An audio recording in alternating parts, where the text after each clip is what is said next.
ఇప్పుడు కేవలం 7,999 up to 10 kgs వరకు బరువు తగ్గి అధిక బరువు నుంచి వచ్చే ప్రధాన సమస్యలను దూరం చేసుకోండి.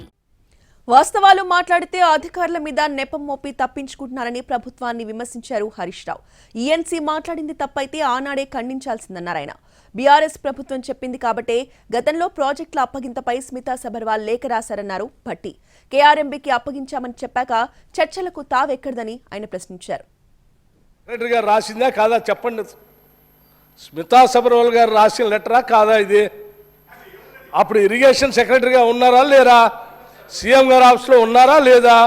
ఆ లెటర్లో మేము మీకు తెలుసు కదా, మేము ఒప్పుకున్నాము ఇవ్వటానికి, మీ అందరికి తెలిసిందే కదా, ఆ రాష్ట్రం ఈ రాష్ట్రం ఇద్దరం కలిసి ఒప్పుకున్నాము అని చాలా స్పష్టంగా రాసిన తర్వాత ఇంకా మళ్ళీ మేము చేయలేదని మాట్లాడుతారు ఏంటండి? ఎన్నడు రాసిండు? ఇగో 27/1/2024 నాడు రాహుల్ బొచ్చే రాసిన ఉత్తరంలో కూడా ఆపరేషన్ ప్రోటోకాల్ ఫైనల్ అయ్యేదాకా 50-50 ఇవ్వండి అని మీ ప్రభుత్వం రాసిన ఉత్తరమే. మరి ఈయన కూడా మా చుట్టమేనా?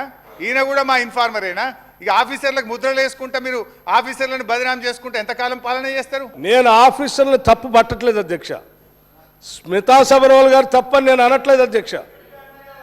స్మితా సబర్వాల్ గారు ఎక్కడైతే పనిచేశారో వారి బాస్ ఆనాటి ముఖ్యమంత్రి గారు కేసీఆర్ గారు చెప్తేనే వారు రాసి ఉంటారు.